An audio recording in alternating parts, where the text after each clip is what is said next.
I am Dana Smith, and I hail from Berlin, Maryland, just down the road. I'm George Smith. I'm an immigrant from Baltimore, and we're actually Perryville in Cecil County. That's where I went to high school. Well, when I started surfing in 1968, they had a complete jetty system up and down the beach every block. And it seemed like from the 60s, when I was really observing waves, through the middle 70s, when they started messing with the beach and taking the jetties away, it seems like that the bottom contours were so gradual. There were nice bars. The waves would break way outside, and you could ride waves for over a block. You could ride them all the way into the beach. It just seemed like a lot more fun. You could surf in with the swimmers, which they changed eventually because surfers got more populous. It just was a growing sport. Spider Wright was up there in his GTO with surfboards to rent up by what is now Condominium Row, and it was just the dunes then. And also Walt Austin had a big old school bus, and he rented surfboards up there. And that 93rd Street, or up from there up, was basically the surfing area where everybody went. And hung around and just surfed and just had a really good time. And there weren't really that many, not as many anyway, people, and everybody knew everybody. So, you know, the Eastern Surfer originally was George Pittman and Bill Wise. And then they sold the business to Walt Austin. Okay, and Walt and I were good buddies after a while there. And of course, I bought surfboards there and dealt with them, and Rick Walker and John Phillips and those fellows hung around there at the shop. And that's basically where we all hung out. But for me, the interesting thing was Walter was tight with Hobie. And he went out there when Hobie got the Hobie Cats and came back with a dozen Hobie Cat 14s to sell. And then that's when I really got into sailing Hobie Cats. And of course, being a surfer, I'd sail the Hobie Cat right into waves and generally pitch poled and busted masts and all kinds of crazy he was a daredevil. Busted off rudders and stuff like that. But I used to love to come sailing on down a wave and on the Hobie Cat and do a head dip, you know, stuff like that, and a curl. The thing with me, when I first got interested in surfing, back about the time I was getting out of high school, and I went to junior college. And during that period of time, I was into scuba diving. And my buddies and I, we'd come down here and we'd go diving in Indian River Inlet.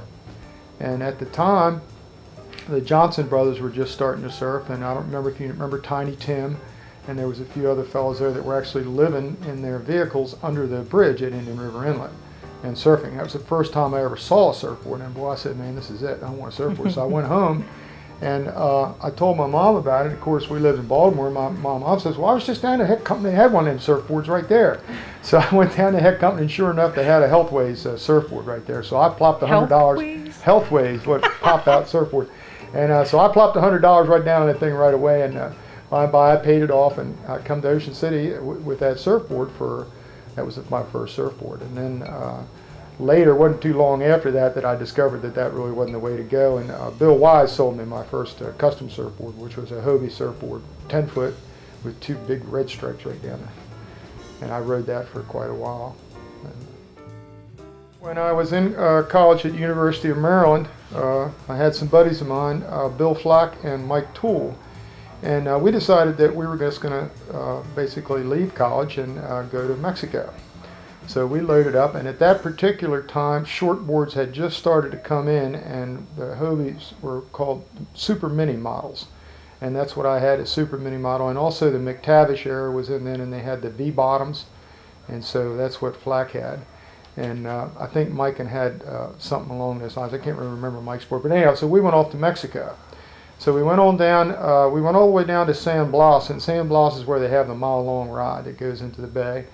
And we were surfing there, and we met up with these fellows from California. And these guys from California, what was going on in California is the boards were getting smaller and smaller, and what they were going in their garages and taking all the old surfboards and ripping the glass off of them and shaping them down and making smaller surfboards. And that's what these fellows had done. And, you know, I'm an industrial ed major at college and everything, and I'm looking at this and I'm saying, well, this ain't rocket science, you know what I mean? It's no problem.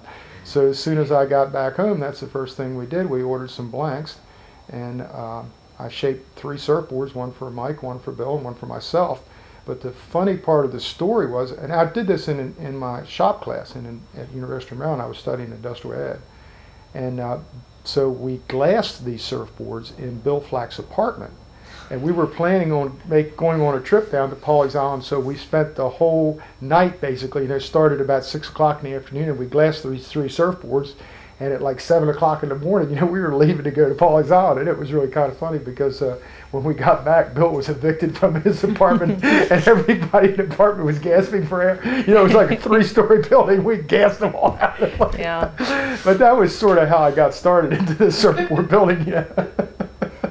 We completely glassed 2, and I had a couple coastal ones. It was almost like 3 surfboards completely built over that night. You know what I mean? And it was definitely fuming. Then he made it into a business. Yeah, well then I came back from that after having that experience, and like I said, then the only one I knew at that time in this area that was building surfboards was Tiny Tim, and he was building Tim surfboards up at Dewey Beach.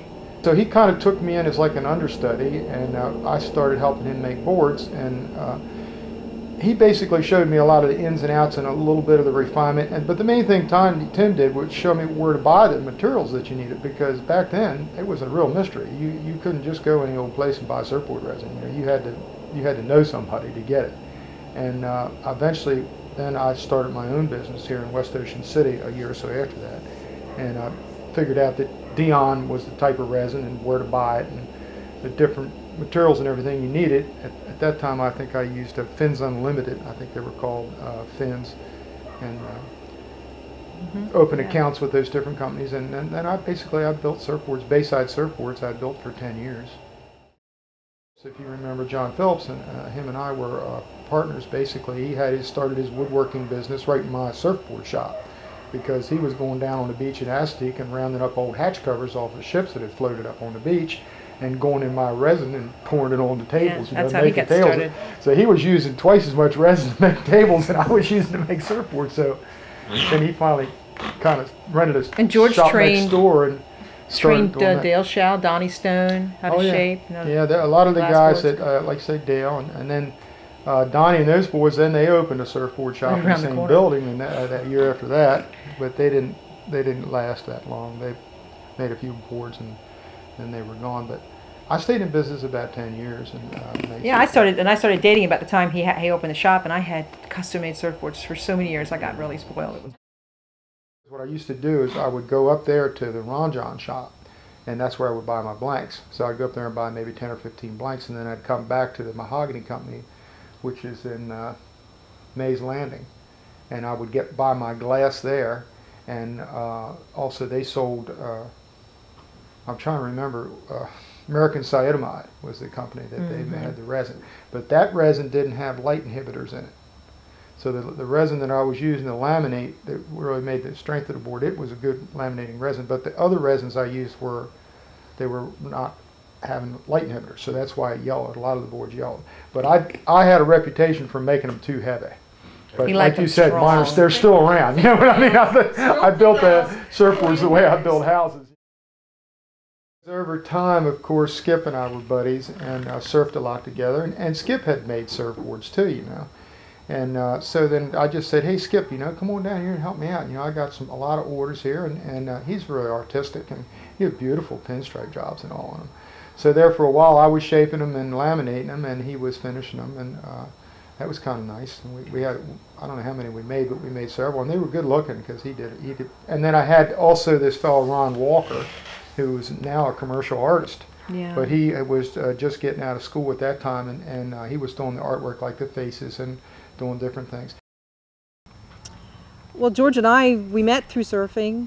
We've surfed through our courtship, and we got married. We continued to surf. We've taken trips together, and when our boys were born, it was just logical that, well, actually, before our boys were born, they were surfing with me.